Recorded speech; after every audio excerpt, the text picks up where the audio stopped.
Hello అండి. Welcome to our channel. నేను మీ శ్రీ. ఇప్పుడు మీరు వినబోయే కథ 'ధరణి కళ్యాణం' పార్ట్ 45. ఇక కథలోకి వెళ్ళిపోదాం. దేవ్ మాట్లాడుతుంటే ఏం మాట్లాడలేదు సూర్య. ఇక టేక్ కేర్ సూర్య అని కాల్ కట్ చేసి తల పట్టుకున్నాడు దేవ్. అసలు ఏం జరుగుతుంది ధరణి లైఫ్లో? ఆమెకి తెలియకుండా అందరూ ఇన్వాల్వ్ అవుతున్నారు. ఇదంతా ధరణికి తెలుసా? ధరణి హస్బెండ్ ఎలాంటివాడు? అన్నీ తెలిస్తే ధరణికి తోడుంటాడా, లేక ధరణిని అర్థం చేసుకోకుండా వేధిస్తాడా? అర్థం కావడం లేదు దేవ్కి.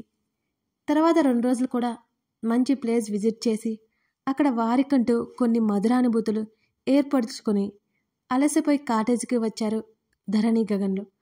గగన్ కౌగిలిలో సేదతీరుతోంది ధరణి. అప్పుడే వెళ్ళిపోవాలని లేదండి అని చెప్పింది ధరణి. అదేంటి అని అడిగాడు గగన్.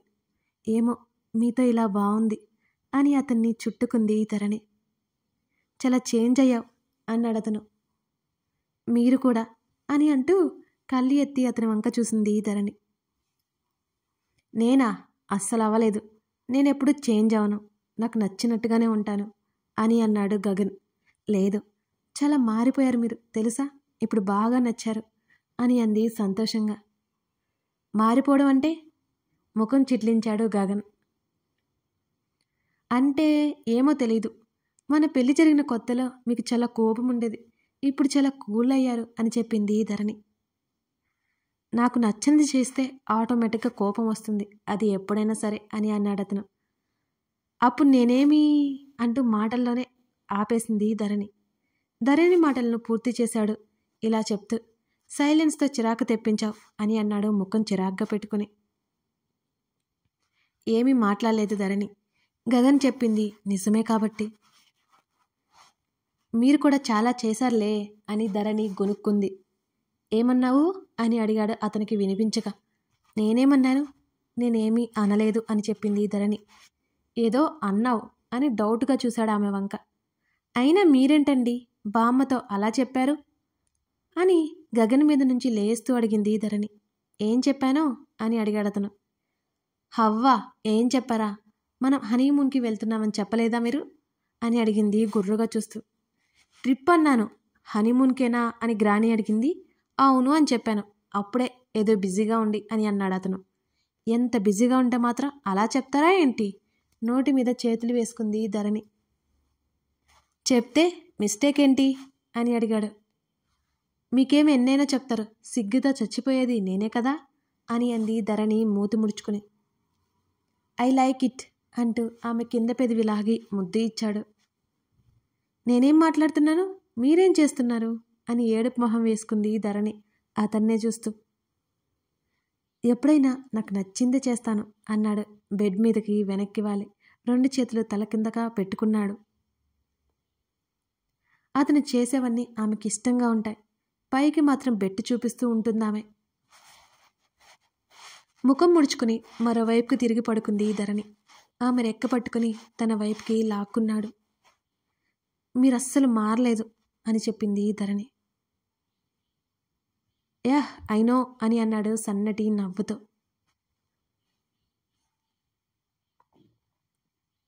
ఇందాకేమో మారింది అన్నది ఇప్పుడేమో మారలేదు అంటోంది.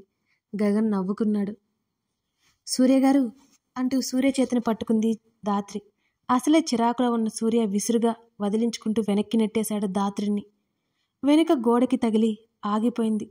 నొప్పిగా అనిపించింది తల అంతా. హేయ్, ఎన్నిసార్లు చెప్పాలి విసిగించొద్దని అంటూ విసుగ్గా చెప్పాడు. ఇక అక్కడ ఉండాలి అనిపించలేదు దాత్రికి. సారీ బలవంతంగా ఏడుపు ఆపుకుంటూ తన గదిలోకి వెళ్ళిపోయింది దాత్రి. టార్చర్ చేస్తుంది ఈ అమ్మాయి, ఛా అనుకున్నాడు సూర్య చిరాగ్గా. డిన్నర్ కోసం స్టెప్స్ దిగుతున్న సూర్యుని చూస్తూ, నాన్న దాత్రిని కూడా ఒకేసారి పిలుచుకురా అని కింద నుంచే చెప్పింది కళ్యాణి. సూర్య సీరియస్గా చూస్తుంటే, అయితే వద్దులే, నేనే మళ్ళీ పైకి మెట్లెక్కలేక నీకు చెప్పాను అని నీరసంగా చెప్పింది కళ్యాణి. అలాగే చిరాగ్గా ముఖం పెట్టుకుని దాత్రి రూమ్ వైపు కదిలాడు సూర్య. వెళ్తూ తెరిచి ఉన్న కిటికీల నుండి అనుకోకుండా లోపలికి చూశాడు. నోటికి చేతులు అడ్డు పెట్టుకుని వెక్కిలి పెట్టి మరీ ఏడుస్తోంది దాత్రి. ఆమె అలా చూడగానే జాలి వేసింది అతనికి. సరిగ్గా లేచి కూర్చొని కళ్ళు తుడుచుకుంది. మళ్ళీ సడన్గా ఏడ్చేస్తోంది. విచిత్రంగా చూశాడు సూర్య ఆమె వంక.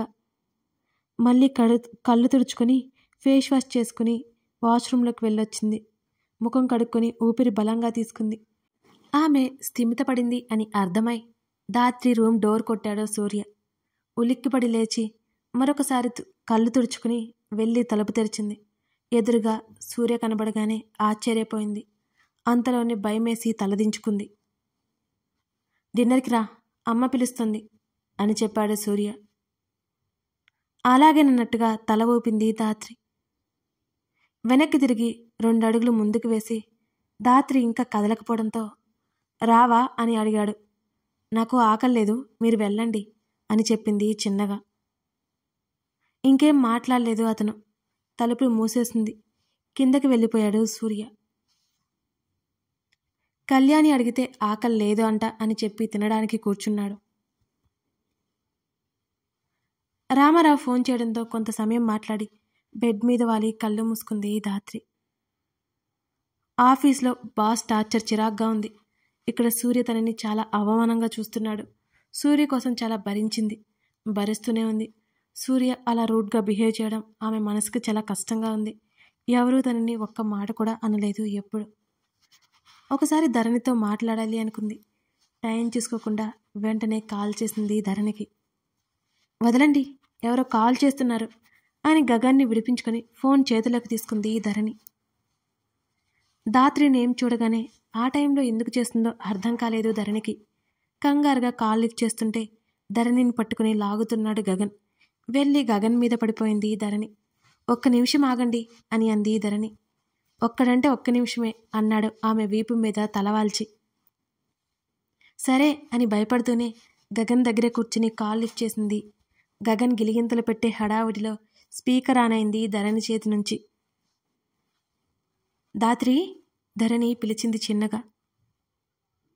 ధరణి, మళ్ళీ ఏడ్చింది ధాత్రి. ఏమైంది ధాత్రి? స్పీకర్ ఆన్లో ఉంది అన్న విషయం మర్చిపోయి కంగారులో మాట్లాడుతూ ఉంది ధరణి. సూర్య గారు అంటూ మళ్ళీ ఏడ్చింది గట్టిగా. గగన్కి అయోమయంగా ఆశ్చర్యంగా చూశాడు. ధరణి ఫ్రెండ్ అనుకుని ధరణిని సరిగ్గా పక్కన కూర్చోబెట్టుకున్నాడు అతను డిస్టర్బ్ చేయకుండా. సూర్యగారిలో కొంచెం కూడా మార్పు రాలేదు. రోజుకి నాతో ప్రవర్తించే తీరు అస్సలు బాగలేదు. నన్ను అసహ్యంగా చూస్తున్నారు అని వెక్కిళ్ళ మధ్య చెప్పింది ధాత్రి. అసలు ఏమైంది ధాత్రి? ఏమి జరిగిందో తెలియక విషయం ఏంటని అడిగింది ధరణి. జరిగింది చెప్పింది ధాత్రి. ఏదైనా చిరాకులో ఉన్నాడేమో అంటూ ధాత్రిని ఊరుకోబెట్టే ప్రయత్నం చేయసాగింది ధరణి. ఏమో ధరణి, ఈ ఒక్కరోజే కాదు, ప్రతిరోజు అంతే. నా ఆత్మాభిమానం చంపుకొని సూర్యగారు ఏమంటున్న మౌనంగా ఉన్నాను. బాధేస్తోంది ధరణి అని బేలగా చెప్తున్న ధాత్రి మాటలు వింటుంటే జాలి వేసింది ధరణికి. అదే టైంలో సూర్య మీద విపరీతమైన కోపం వచ్చింది ధరణికి. బాధపడకు ధాత్రి, ఒక పని చేయి. 2 రోజులు సూర్యకి కనపడకు. మీ ఫ్రెండ్ ఎవరో ఉన్నారని చెప్పావు కదా, తన దగ్గరికి వెళ్ళు. నీకు కొంచెం ప్రశాంతంగా ఉంటుంది.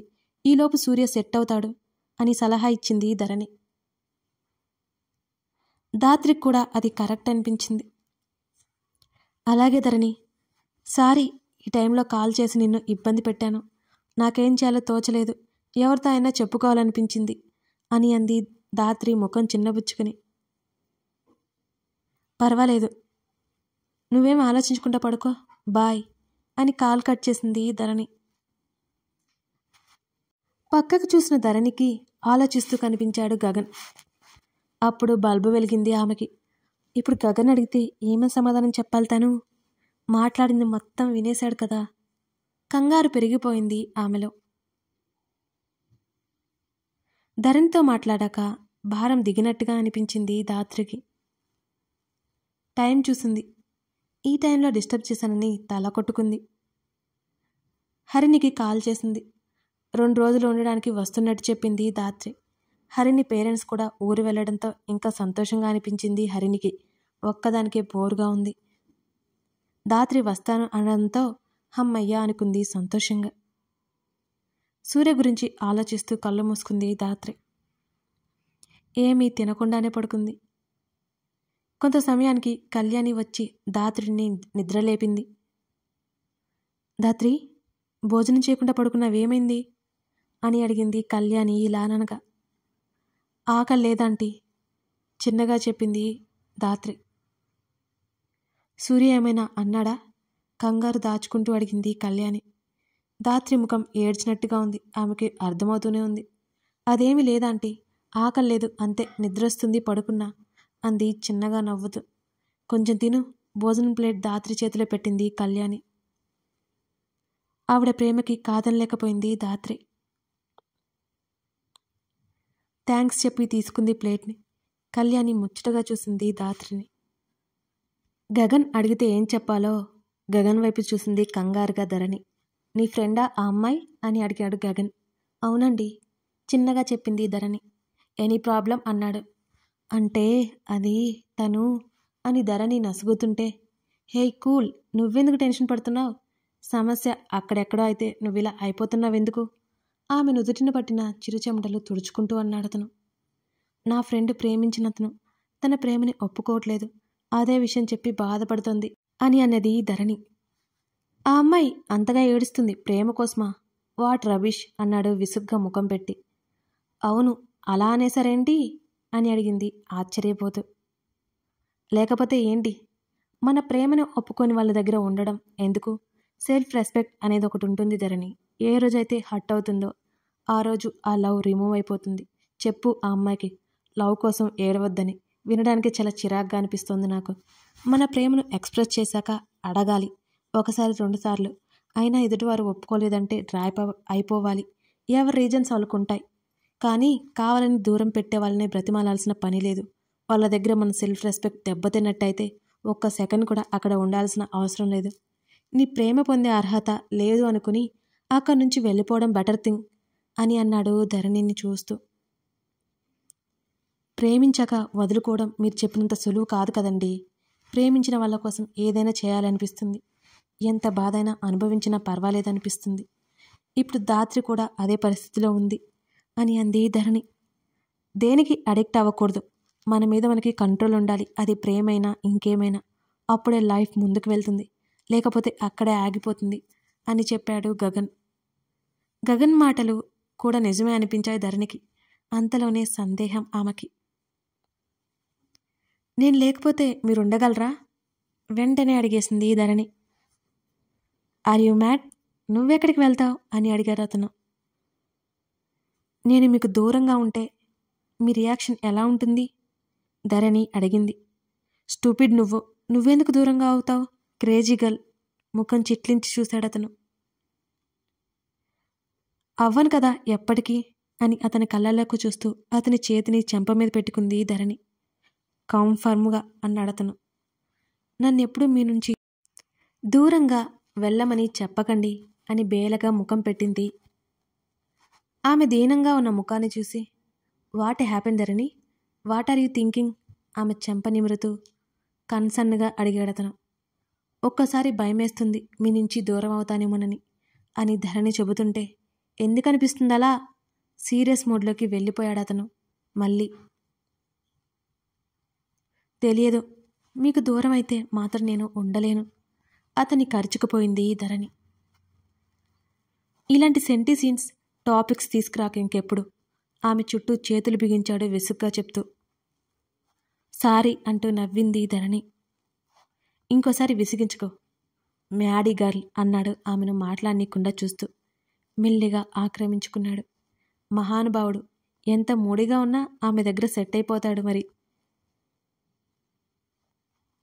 కొంచెం తిను.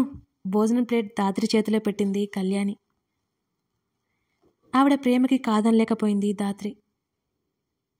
థ్యాంక్స్ చెప్పి తీసుకుంది. ధాత్రిని ముచ్చటగా చూసింది కళ్యాణి. పడుకో. ధాత్రి తల నిమిరి బయటకొచ్చేసింది కళ్యాణి. అమ్మలా అనిపించింది ఆ క్షణం ధాత్రికి కళ్యాణిని చూస్తుంటే. ధాత్రి రూమ్ నుంచి బయటికి వచ్చిన కళ్యాణిని చూసి,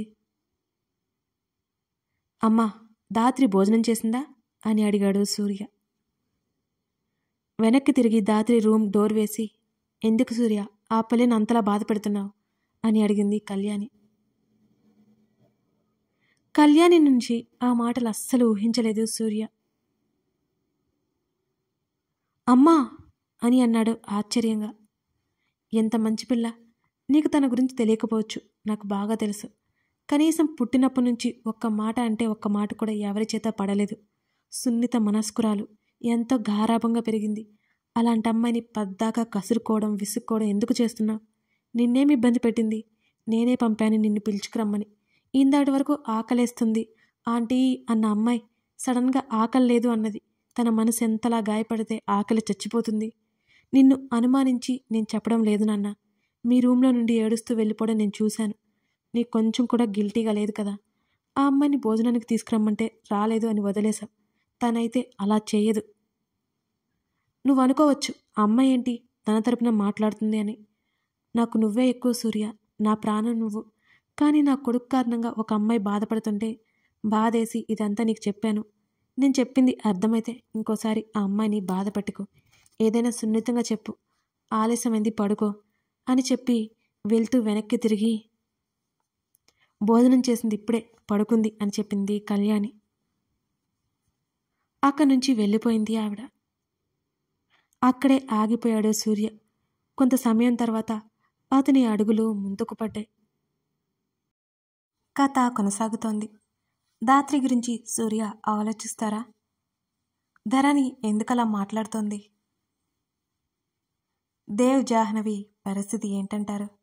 వీటన్నిటికీ సమాధానం తెలియాలి అంటే ముందు భాగాలు చూడాల్సిందే.